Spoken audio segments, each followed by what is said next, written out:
When you were doing the premiere, before we knew that that character was Tron, did you record it naturally and just have it altered, or did you do something different? Yeah, I personally had it altered. No, No. I came in and did all of that afterwards. You know, they had that rumbling, purring Rinsler thing going, which was maybe kind of more menacing in a way. But yeah, I did all that stuff later in Legacy, and now with Tron Uprising, trying to find that voice and try to bring some of that menace into the voice again. You know, because that's where it's gonna happen. This takes place before Rinsler. Not much. You know, he's got this outfit that I think you probably have all seen. Did you see any of this yet? Yeah. Yeah. Well, you know that black outfit that he's got on. It's pretty awesome looking. This is before the purring and the rumbling and whatever happens. I can't wait to see. We haven't gotten there yet in the animated series, but finding the specific voice for this character in this series was my main challenge throughout this whole thing. What's been a treat for you as far as doing this movie, you know, in the 80s and thinking, no, that's it, and then seeing it have a life that's gone on so long, and now it's become a franchise and a mythology.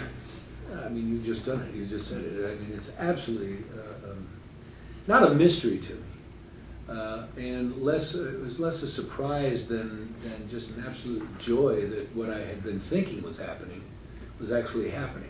In that it had resonated, not just a couple of years later, because Tron came and went.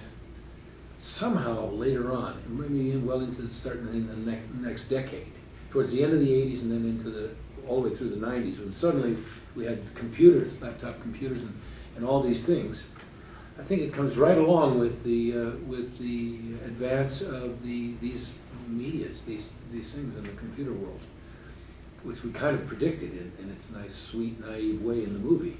You know what I'm saying? That the age of information suddenly came racing ahead, and we actually kind of, in a way, predicted. Not all science fiction does that. We actually have a future that we're living. You know, the Jetsons lied to us. It doesn't look a thing like it. It's supposed to be down here now. Yeah. Yes, we're way past the time. Where's my car? The flying car. Beep. You know, George Jetson. Anyway, I'm totally continually surprised, and so you know, to be a part of something, and for me personally to have the name of it, played the title character in this, it's absolutely thrilling. But like I said, I was doing a lot of science fiction conventions, Star Trek conventions, and things like that. And I'll tell you, 85 to 90% of people walking up was all about Tron. And I'm going, wow, this thing really, you know, they just keep coming out, you know. And now the original movie is more popular now than it ever was. You know, it took Legacy for a lot of people who were way too young or even weren't around to now rediscover it. And I will say, what I love about the animated series, it has everything which I loved about Legacy, and then adds a little bit more. You know, certainly in the shapes and everything of the characters, and the vehicles are so hot. I mean, my God, every time I see another Tron thing, I go, I gotta have me one of those. I gotta have that treaded thing, that bike with the tank tread on there.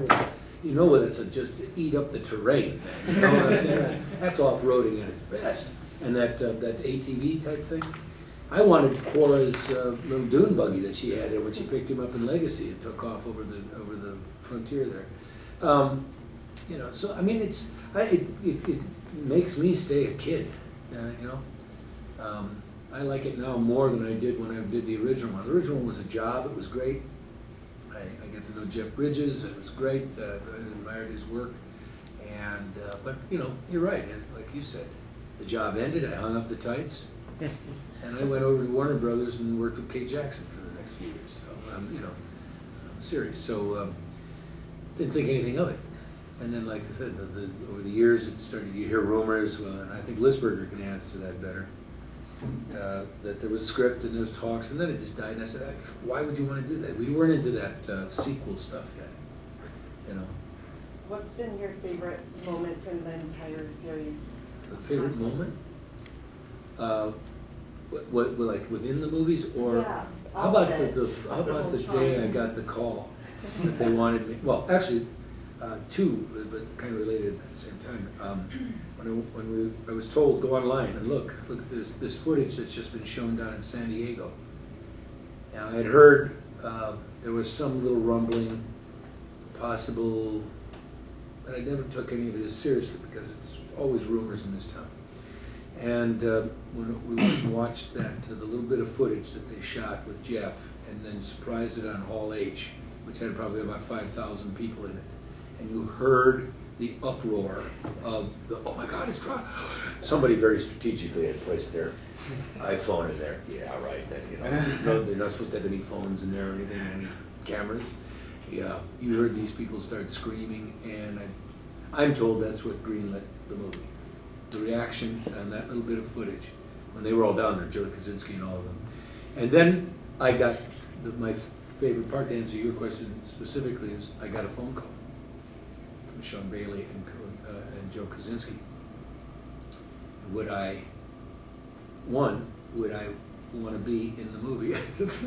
No. Right. Absolutely. And then two, would I want to come to work a little earlier than everybody else, and would I be willing to screen test with all the young prospective hopefuls that we're going to do, that we're going to play the younger roles. And I worked with 5 guys, and it was 5 or 6 guys and 6 girls, and we narrowed it down. And I did that in November. We didn't start shooting until April, so it was way ahead of time. So I've been linked with it that long.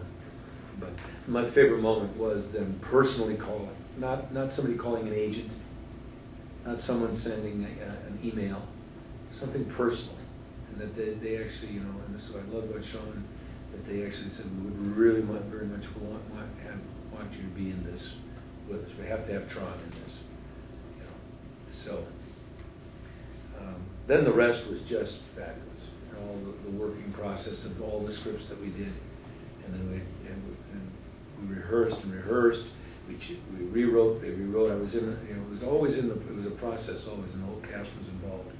And I was very proud to say that my two favorite choices, that my personal choices were.